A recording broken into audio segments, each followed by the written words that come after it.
Wada, ano nangyayari? Gop, nakadakas kami kay Sir Eduardo. Alam na niya ang lahat.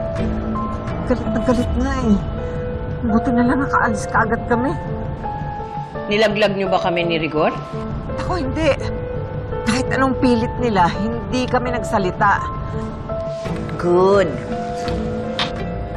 Gop, paano ito ngayon, Gop? Wala kami mapuntahan ni Oliver. Kung bahala sa inyo.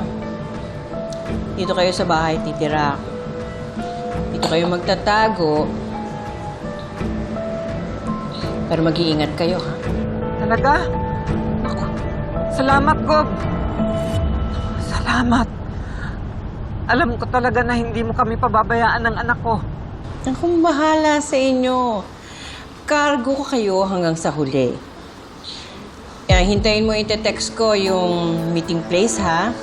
At susunduin kayo ng tao ko. Pupunta kayo dito sa bahay, pero walang dapat makakita sa inyo, ha? Sa likod kayo dadaan. Okay? Opo. Opo.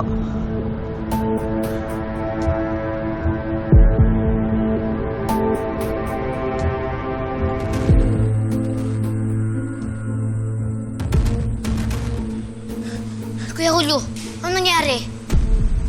Nasaan sila Aling Wada at saka si Oliver? Wala na sila, Rambo. Natakasan ka.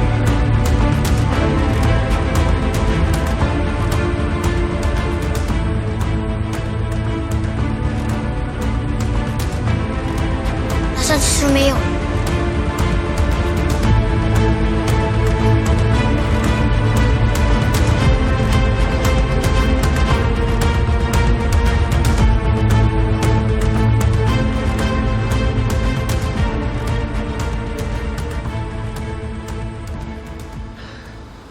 Ligtas na tayo.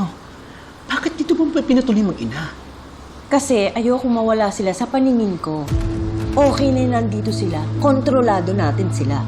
Pero nandito rin si Rambo. Paano kung makita sila? Eh, ako na ang gagawa ng paraan doon.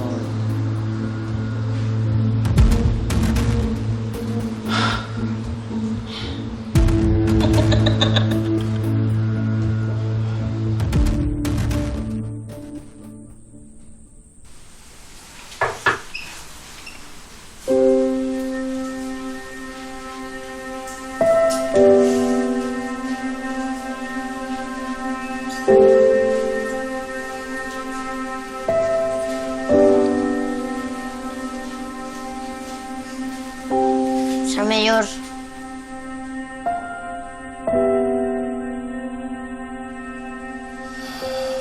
Akala ko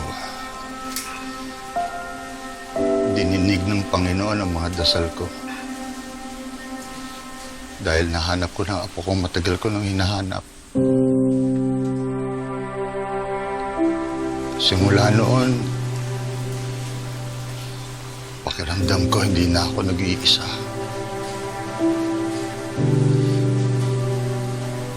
Masasabi kong meron akong pamilya ulit.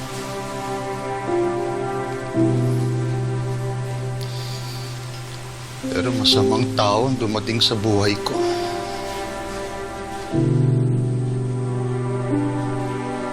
Sir Mayor. Alam ko po na masama po loob niyo ngayon.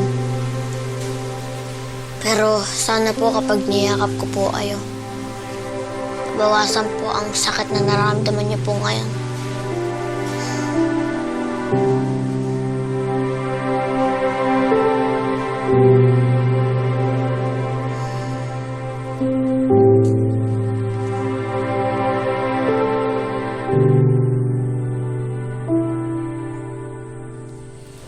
Sana kaya ang apo ko, Rambo.